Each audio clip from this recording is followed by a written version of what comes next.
Dear listeners, welcome to another enchanting episode of Cozy Tales.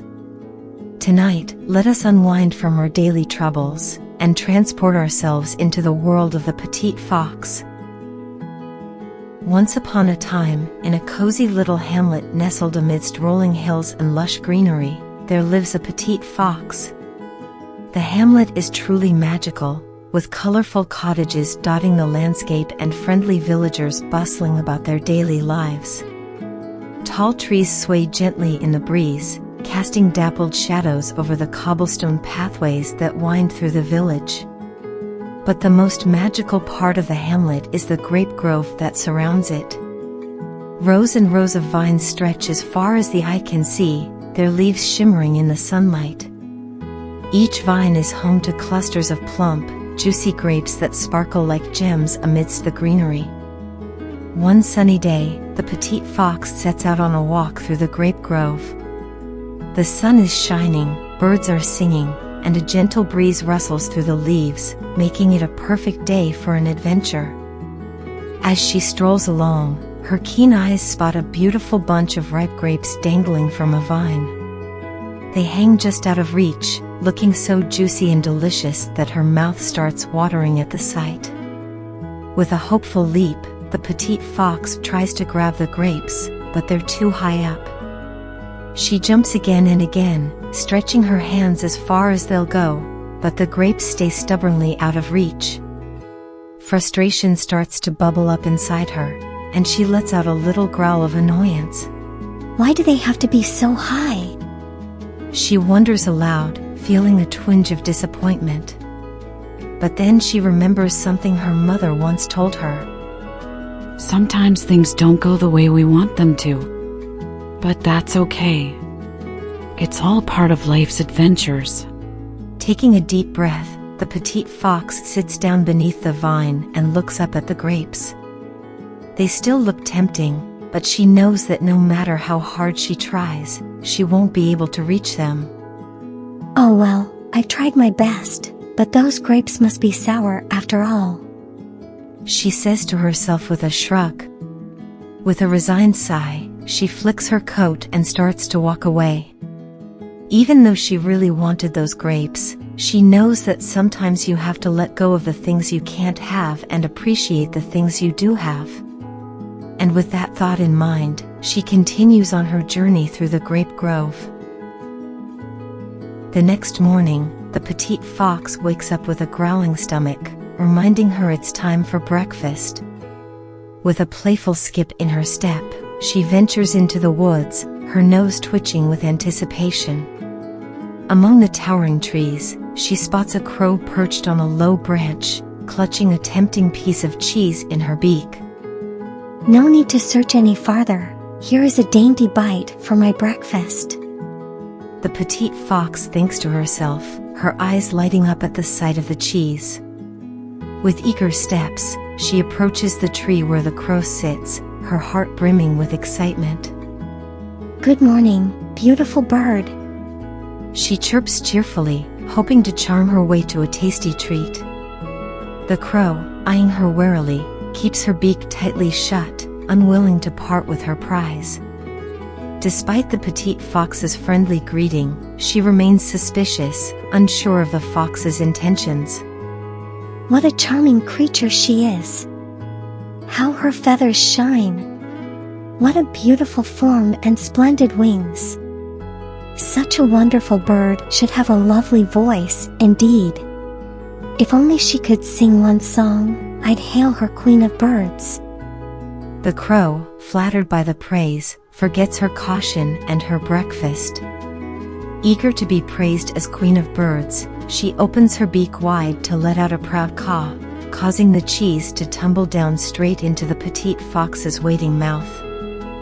Thank you, though it is cracked. You have a voice sure enough. But where are your wits? Says the Petite Fox sweetly, her eyes twinkling with mischief, as she skips away with her stolen snack.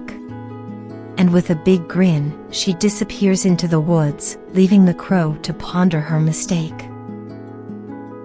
As the Petite Fox wanders playfully through the forest, with her curiosity leading her along winding paths and through sun-dappled glades, she encounters a graceful cat lounging in a patch of sunlight, her sleek fur glowing in the golden rays.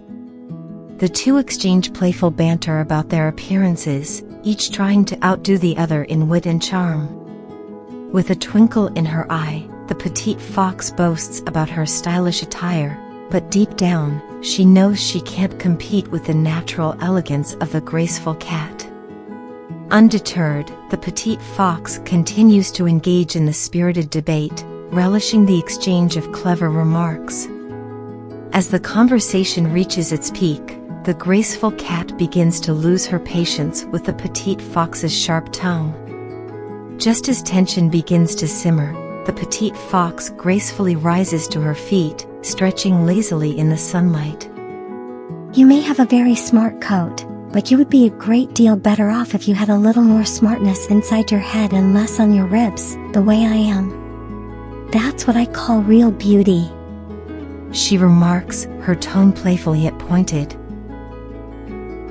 With a swish of her coat, the petite fox gracefully departs, leaving the disgruntled graceful cat behind to stew in her irritation. But the graceful cat isn't ready to let the conversation end just yet. With a smug smirk, she calls out after the retreating petite fox, taunting her with a jibe about sour grapes. You fancy yourself quite clever, don't you? But do you truly think you can outwit me? I have a whole sack full of tricks up my sleeve. The petite fox, undaunted by the cat's jab, replies with a sly grin, her eyes sparkling with mischief. Well, perhaps I only know one trick. The graceful cat retorts. But let me assure you, it's worth 1,000 of yours. Suddenly, a loud crack of thunder reverberates through the forest, sending shivers down the spines of both the petite fox and the graceful cat. In a flash of movement, the graceful cat leaps up a nearby tree, her sleek form disappearing into the safety of the branches above. From her lofty perch, the graceful cat yells down to the petite fox, her voice trembling with fear. This is my trick. Now let's see what yours are worth. She calls out, her words barely audible over the roar of the storm. Caught off guard by the sudden thunderstorm, the petite fox's mind races with ideas, but she struggles to decide which one to try first. She attempts to leap onto a nearby tree branch, her agile body twisting and turning in the air, but she falls short of her target with a soft thud. Undeterred, she darts into a nearby burrow, seeking shelter from the pelting rain. But to her dismay, she finds the burrow already flooded with water, leaving her scrambling for higher ground. With each passing moment, the storm rages on, the rain falling harder, and the river swelling with each passing moment. Desperate to escape the rising waters, the petite fox sprints as fast as her legs can carry her, her heart pounding in her chest as she struggles to keep pace with the rushing currents. But despite her best efforts, it's futile. With a rush of water, the river sweeps the petite fox away in its currents, carrying her downstream with a speed and force that leaves her gasping for breath. Struggling to keep her head above the swirling waters, the petite fox flails desperately, her heart pounding with fear as the strong currents threaten to sweep her away. Just when it seems all hope is lost, a majestic stork swoops down from the sky, its keen eyes spotting the petite fox in distress. With a swift and graceful motion, the stork picks up the petite fox and carries her to safety on the riverbank, where she collapses in a sodden heap, gasping for breath and shivering from the cold. Thank you. The petite fox manages to gasp, her voice weak but filled with gratitude, as she gazes up at the stork with wide, astonished eyes. The stork nods in acknowledgement, its wise gaze conveying understanding and compassion. With a gentle flap of its wings, it takes to the sky once more, disappearing into the clouds as quickly as it had come.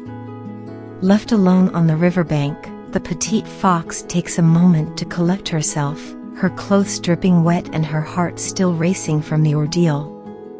But despite the fear and uncertainty, she feels a sense of gratitude wash over her, knowing that she owes her life to the kindness of the stork.